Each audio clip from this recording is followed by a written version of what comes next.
zelotes por essa facção judaica, porque nós agora abraçamos o cristianismo, nós vamos apaziguar as coisas, e nós vamos enviar emissários à Galácia, para que esses emissários possam ensinar os cristãos da Galácia de que o que Paulo ensinou não estava completo, de que Jesus é muito bom, mas ele não é suficiente. Você precisa de Jesus mais uma série de coisas. No caso das igrejas na Galácia, o que essas pessoas estavam ensinando é que para as pessoas serem salvas era necessário Jesus mais a observância da lei cerimonial de Israel. Ou seja, eles precisariam guardar o sábado, eles precisariam ter uma dieta diferenciada, eles precisariam se circuncidar, os homens da igreja, para que eles pudessem aí sim conquistar a salvação. Seria Jesus mais a lei. Paulo escreve alertando esses irmãos de que se eles adicionassem qualquer coisa ao evangelho da graça do Senhor Jesus Cristo, eles estariam rejeitando o verdadeiro evangelho, que diz que Cristo fez tudo o que precisava ser feito para que pecadores como eu e você pudessem ser salvos, e que Ele e a obra dele são suficientes para a nossa salvação. Queridos, a gente não entende muita coisa e a gente não lembra muita coisa que a gente estuda, mas tem 3 coisas extremamente importantes que eu e você precisamos entender, precisamos saber e precisamos lembrar, que estão contidos nos primeiros 5 versículos da carta de Paulo aos Gálatas. E essas 3 coisas são quem Deus é, quem nós somos e o que Deus fez. Essas 3 coisas estão inseridas aqui nesse texto que está diante de nós. Esse texto que foi lido hoje e foi escrito para uma igreja que, como eu disse, não estava exatamente esquecendo essas coisas, mas estava sendo levada a pensar que o que Paulo tinha ensinado sobre essas coisas não era bem assim, era incompleto. E é a partir disso que Paulo escreve essa carta às igrejas da Galácia. Como eu disse, uma carta escrita num tom completamente diferente das outras cartas do apóstolo Paulo. Paulo aqui está indignado, está admirado com a rapidez com que essas pessoas abandonaram o evangelho da graça e abraçaram a religiosidade, um evangelho de obras. Por isso Paulo, na autoridade que foi dada a ele por Jesus e por Deus, como ele diz no versículo 1, como enviado diretamente por eles, ele começa a afirmar de novo o que eles nunca deveriam ter esquecido, que é o mesmo que nós não podemos nunca esquecer. Paulo começa dizendo quem nós somos. Paulo diz no versículo 4 que eu e você, nós fomos resgatados pelo Senhor Jesus Cristo. Essa expressão, nos resgatar, ela diz muito sobre quem eu e você somos. Uma forma de tentar ilustrar o que ela significa. Quando eu tinha 12 anos de idade, a minha mãe, ela trabalhava numa companhia aérea, e por isso a gente ganhava passagens aéreas. Todo ano a gente podia viajar de graça. E quando eu tinha 12 anos, a minha irmã completou 15, e o presente dela foi ir para a Disney, e eu ganhei de lambuja de ir junto. Já que era de graça, a gente foi todo mundo. E ali, naquele dia, a gente estava visitando um dos parques lá, e a gente estava na fila do ET. Lembra do ET? ET, telefone, minha casa, o ET. Se você tem menos de 20 anos, provavelmente você não lembra quem é o ET, mas tudo bem.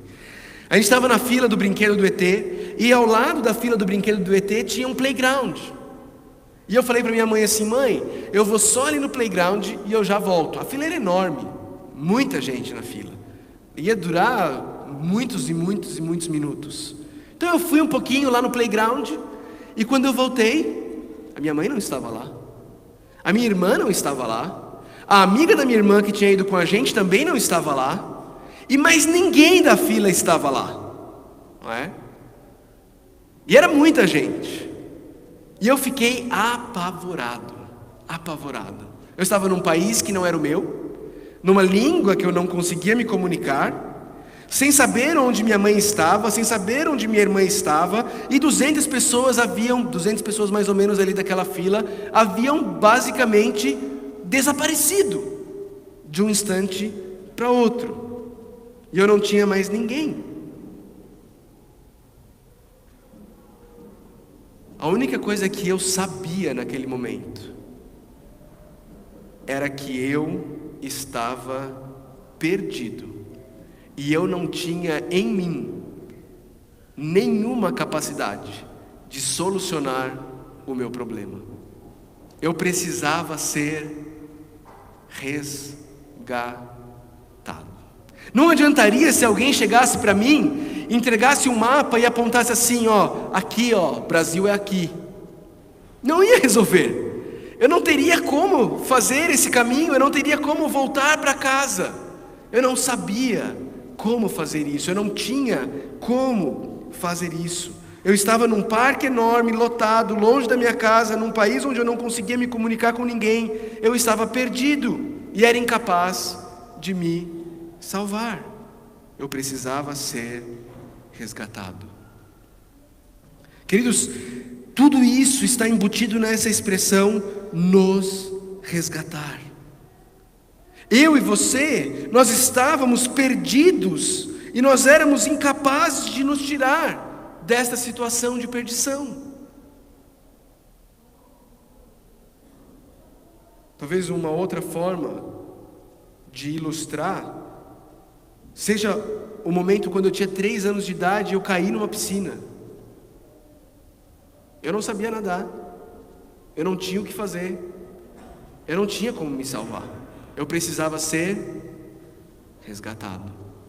É disso que o apóstolo Paulo está falando. Ele está falando que nós fomos resgatados. Ele está dizendo que nós precisávamos de resgate. Nós estávamos perdidos, nós éramos incapazes de salvarmos a nós mesmos. Estávamos perdidos, desesperados. Não adiantava alguém jogar uma corda para mim no fundo da piscina. Eu não teria como pegar, eu não teria como me salvar. Eu precisava que alguém fosse até mim, que alguém me pegasse no fundo da piscina, me tirasse do fundo da piscina e me colocasse a salvo. Eu precisava ser resgatado. Nós não podemos esquecer disso. Nós não podemos esquecer quem nós somos. Nós não podemos esquecer quem Deus é. Nós não podemos esquecer o que Ele fez. E o que foi que Deus fez? Ele nos resgatou. Paulo nos conta o que Deus fez na pessoa de Jesus Cristo, aqui no verso 4 também. Ele diz que Jesus Cristo se entregou a si mesmo por nós, pelos nossos pecados. Jesus nos resgatou, mas como é que Ele operou esse resgate? Ele se entregou a si mesmo por nossos pecados. Essa preposição por indica que Jesus se entregou em nosso lugar. A entrega, o sacrifício de Jesus foi um sacrifício substitutivo. Ele nos substituiu. Ele tomou o nosso lugar. Meu amigo, minha amiga, meu irmão, minha irmã, esse é o grande diferencial do Evangelho. O Evangelho, o cristianismo, ele ensina algo totalmente diferente de todas as outras religiões. Enquanto todas as outras religiões do mundo dizem que você deveria melhorar, se aperfeiçoar, se aprimorar. Algumas dizem que você deveria fazer isso para tentar conquistar a sua salvação. Outras apenas para que você melhore e se desenvolva, para quem sabe você tenha uma vida melhor na próxima vida. Mas todas falam que o seu papel é se tornar uma pessoa melhor. Este é o caminho, torne-se uma pessoa melhor. O cristianismo, o evangelho do Senhor Jesus Cristo, ele ensina algo totalmente diferente.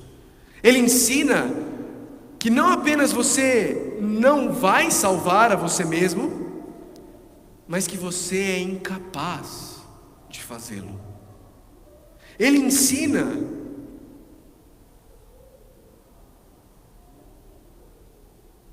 que eu e você nunca seremos capazes de merecer a salvação diante de um Deus santo e justo. Mas ele também traz excelentes notícias. Excelentes notícias. Porque o Deus do cristianismo não é um Deus distante, sentado num alto e sublime trono, com um chicote na mão e uma lista de regras na outra, dizendo para você: melhore, se aperfeiçoe, e esperando uma oportunidade de te castigar pelos teus erros. O Deus do cristianismo, ele desceu do alto e sublime trono. Ele veio viver a vida perfeita e de obediência ao Pai que eu e você somos incapazes de viver, no meu e no seu lugar. E então ele morreu na cruz que eu e você merecíamos carregar.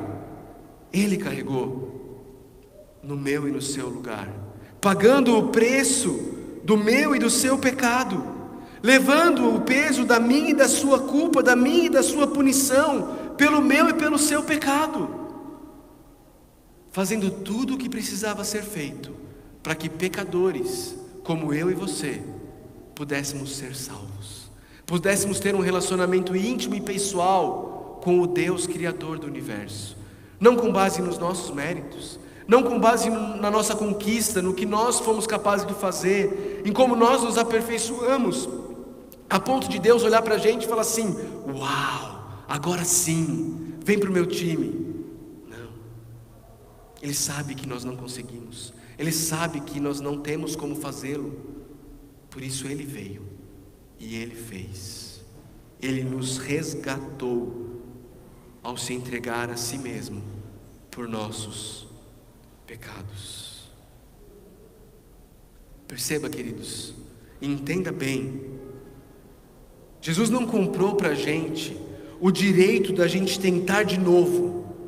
Ele não comprou para a gente a capacitação para que a gente possa progredir nesse processo de conquista da nossa salvação. Não. O que Jesus fez foi fazer tudo o que eu e você precisávamos fazer, mas éramos incapazes de fazer. Ele cumpriu de forma perfeita a lei de Deus no meu e no seu lugar. Jesus fez tudo o que precisávamos fazer. Jesus pagou por todos nossos pecados. Isso significa, queridos, que aqueles que estão em Cristo, são completamente aceitos e perfeitamente amados por Deus. Como Paulo fala em Romanos capítulo 8, verso 1. Portanto, agora já não há condenação para os que estão em Cristo Jesus. Não tem condenação. É algo definido, é algo completo. Não é algo que é um processo. Se você está em Cristo, simplesmente já não tem condenação.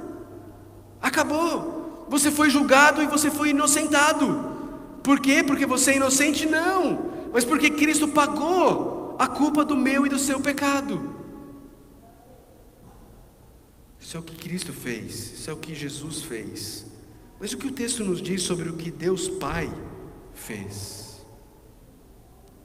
O texto nos diz que Deus Pai, Ele aceitou o sacrifício substitutivo de Jesus, dando prova de que estava completo, estava terminado. E como foi que Ele fez isso? Olha para o verso 1 de novo. Olha para o verso 1 de Gálatas 1. O texto de Gálatas 1 diz no verso 1: Paulo, apóstolo enviado, não da parte de homens, nem por meio de pessoa alguma, mas por Jesus Cristo e por Deus Pai, que o ressuscitou dos mortos. Deus Pai ressuscitou Jesus Cristo dos mortos. E ao ressuscitar Jesus Cristo dos mortos, Deus Pai estava selando a aceitação do pagamento. A ira dele, a justa ira dele contra pecadores como eu e você, estava satisfeita, estava paga, estava terminada. Nossos pecados haviam sido pagos de forma completa, de forma cabal, de forma total. Nós fomos resgatados. Estávamos salvos, libertos. E tudo isso, queridos, não por nossas obras, não por nada que tenhamos feito. Lembra? Nós estávamos perdidos. Ser resgatado implica em ser alguém que não tinha condição de salvar a si mesmo. A verdade do Evangelho, de que nós estávamos perdidos e éramos incapazes de salvarmos a nós mesmos, mas que Deus graciosamente aceitou o sacrifício de Jesus, que levou a culpa dos nossos pecados.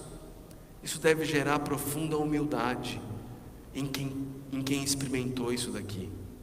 O Evangelho é incompatível com qualquer sentimento de orgulho e de merecimento, porque o Evangelho nos humilha, dizendo que nós não éramos capazes, que nós não fizemos nada para merecer a salvação, mas que Deus, em sua graça, nos amou e nos salvou, nos tirando do mundo, nos tirando da perdição, por pura graça dele, e não por merecimento de nenhum de nós.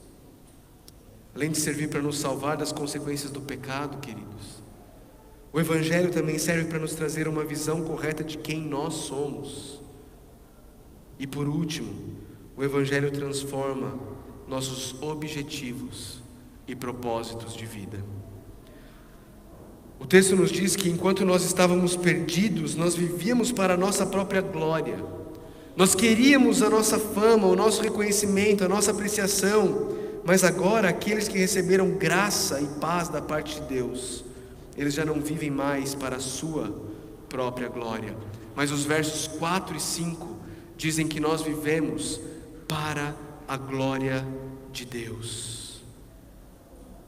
Para a glória de Deus. Queridos, esse é o nosso chamado, esse é o nosso objetivo, esse é o nosso propósito de vida.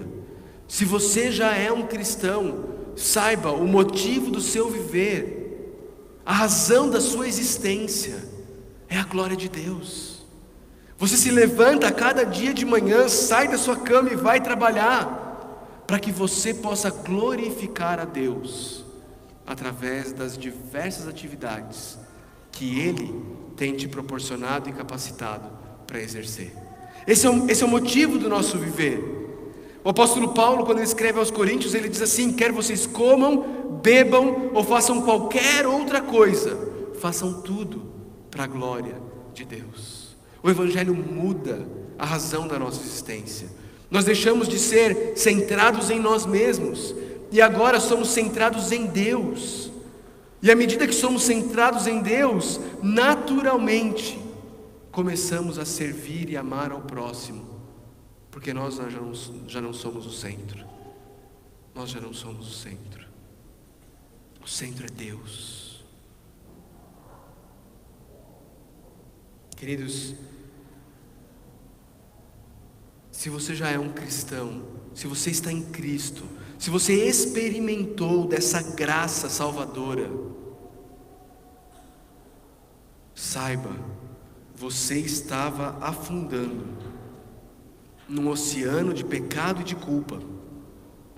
Você era incapaz de salvar a você mesmo, mas Jesus carregou esse oceano de culpa e de pecado no corpo dele, para que você pudesse desfrutar da graça e da paz de Deus. Louvado seja Deus por isso. Agora a sua vida ela é dele. Eu e você não existimos mais para nós mesmos, nós existimos para Ele. E não existe nada mais prazeroso do que viver para Deus. Mas viva inteiramente para Deus. Não viva pela metade. porque também não existe nada pior do que viver um cristianismo pela metade. Você que se considera um cristão, que entende que você já conheceu a Cristo, já experimentou da graça, do perdão dele, deixo você com as palavras do pastor Ray Ortlund, que escreveu para o seu filho, dizendo: ouça, filho, cristãos com o coração dividido são as pessoas mais miseráveis de todas. Elas sabem o suficiente sobre Deus para se sentirem culpados, mas não foram longe o suficiente com Cristo para serem felizes. Se entregue inteiro a Ele, ame o Senhor com todo o seu coração. Se você já viveu um cristianismo pela metade, você sabe que isso é uma realidade. Um cristianismo pela metade é a pior coisa que você pode viver. Como ele diz, você sabe o suficiente para saber que aquilo que você está vivendo, a maneira como você está agindo é errada. E você carrega o peso, a culpa sobre os seus ombros. Mas você não está vivendo o suficientemente próximo de Cristo para de fato desfrutar do que é uma vida vivida com aquele que entregou a própria vida dele por amor de nós. Se você é um cristão, se você carrega o nome de Cristo nessa noite, você está aqui e você tem vivido um cristianismo pela metade, vivendo cheio de culpa, carregando o nome de Cristo, mas sabendo que você não está vivendo com Cristo, eu quero te chamar hoje a se arrepender disso e a buscar o seu Salvador de todo o seu coração, a clamar a Ele, dizendo: Jesus, eu te amo, eu tenho buscado uma vida de alegria e de prazeres em outras coisas, e o que eu tenho encontrado é frustração, é decepção, é escravidão, mas eu sei que se o Senhor me libertar, eu verdadeiramente serei livre. Jesus, me liberta, me perdoa, me restaura.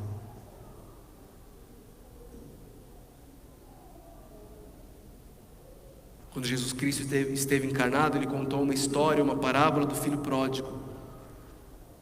Um jovem rapaz que achava que iria encontrar alegria, satisfação, realização, pedindo que o pai lhe desse toda a sua parte na herança e indo gastar com os prazeres, na bebedeira, com as prostitutas. Quando o dinheiro se vai, automaticamente os amigos se vão e ele se vê na lama. E ele se lembra que até os servos do pai dele tinham uma vida melhor do que a dele. Então ele diz: voltarei ao meu pai, direi: não sou digno de ser chamado seu filho, trata-me como um dos seus servos. E quando o pai vê aquele jovem voltando ao longe, o pai sai correndo de braços abertos, beija aquele filho, ama aquele filho, coloca roupas de filho no filho, devolve ao filho o anel que selava os negócios do pai e faz uma festa, celebrando a volta do filho. Se você é filho, você tem vivido longe, hoje é dia de se arrepender e voltar para o Pai, de clamar a Ele por perdão, de clamar a Ele por graça e misericórdia, tendo plena convicção de que o sacrifício de Jesus Cristo é suficiente para perdoar os nossos pecados e nos purificar de toda injustiça.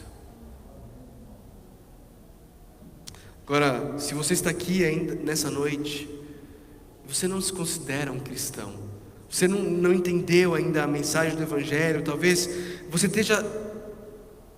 esteja nadando e se esforçando e tentando conquistar a sua salvação, sendo uma pessoa boa, praticando o bem, e você tem se esforçado nesse processo, tentando sair desse oceano de pecado e culpa sozinho, tentando sair do fundo da piscina com 3 anos de idade sem saber nadar sozinho, tentando voltar da Disney para o Brasil sozinho. E talvez nessa noite você está começando a entender e a perceber que você não vai conseguir, que por mais que você se esforça, que por mais que você tente, o padrão de Deus é a perfeição, é a obediência perfeita à lei de Deus. E talvez você esteja começando a perceber que nenhum de nós é capaz de atingir esse padrão. Nenhum de nós é capaz de salvar a si mesmo.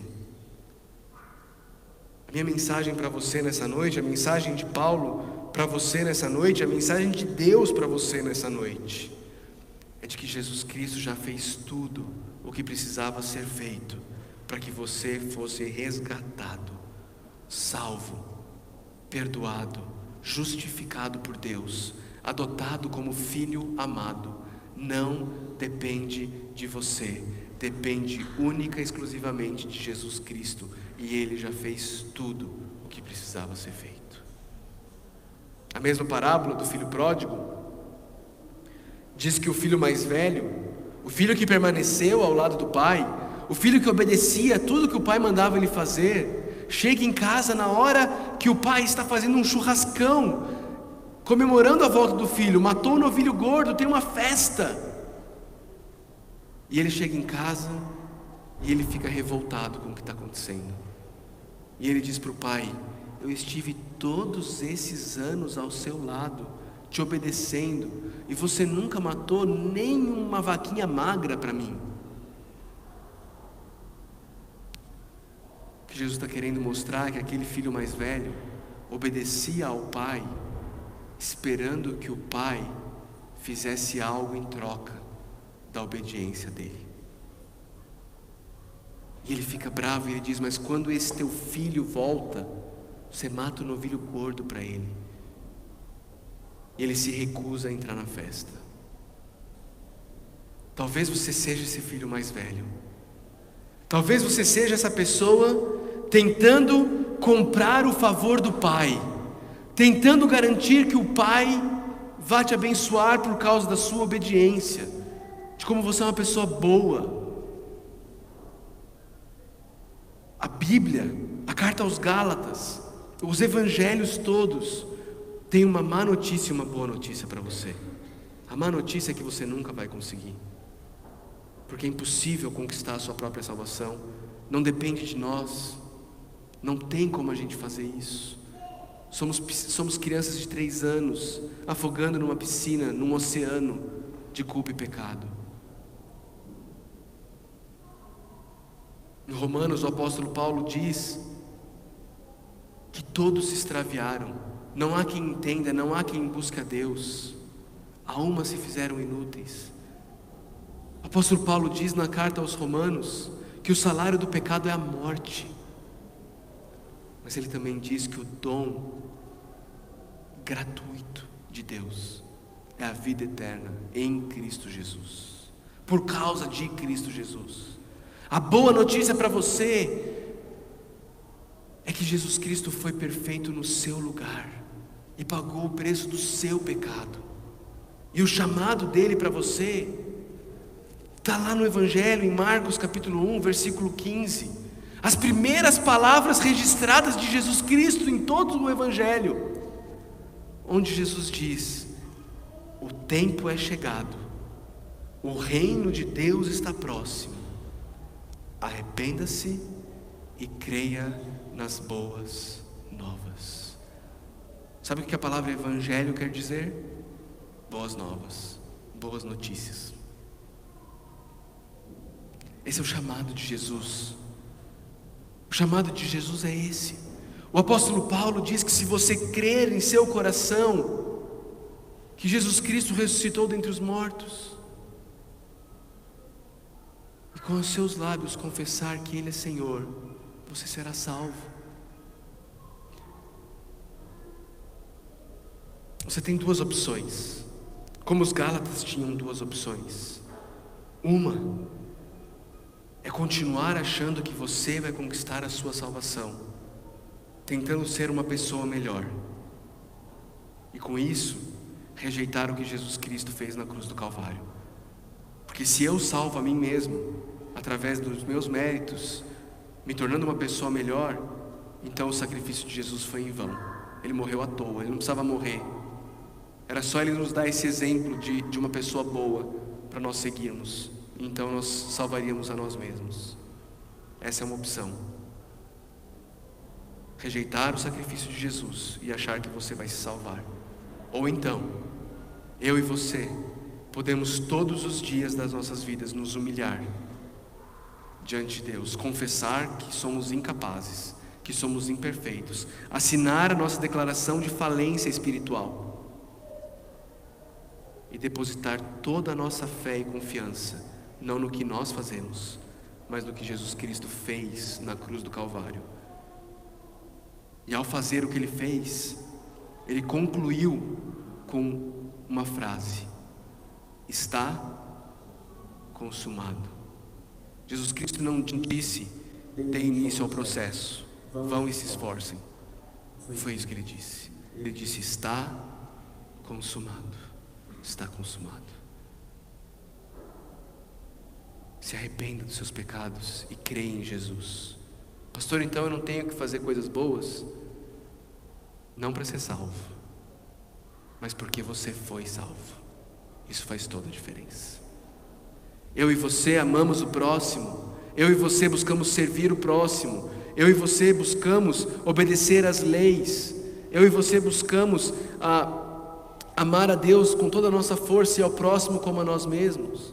Não para sermos salvos, mas porque Jesus Cristo já nos salvou. Certa vez, uma pessoa estava conversando sobre salvação com alguém que cria que a salvação viria através da obediência, através de se tornar uma boa pessoa, através de fazer o bem ao próximo. E essa pessoa, uma cria nisso, a outra cria que os méritos de Jesus são suficientes, que o que Jesus Cristo fez na cruz é suficiente para salvar todos aqueles que se arrependem e creem nele. E essa pessoa aqui virou para outra e disse: olha, eu acho que você tem um problema, porque se você estiver certa e a salvação for por meio das obras, eu estou tranquilo, porque pela graça de Deus eu tenho tentado ser uma pessoa boa, tenho tentado fazer o bem, pela graça de Deus na minha vida. Agora, se eu estiver certo, a salvação não for pelas obras, mas for pela graça, você tem um problema, porque você está confiando nas suas obras, ao invés de confiar nas obras de Jesus. Queridos, esse era o problema da igreja, das igrejas na Galácia. Elas estavam dizendo: é Jesus, o que Jesus fez na cruz, mais as minhas boas obras, é isso que vai me salvar. Paulo vai escrever, e nós vamos acompanhar a leitura da carta toda à medida que as semanas passam. Ele está escrevendo para dizer: não, a minha e as suas obras não têm nenhuma parte na nossa salvação.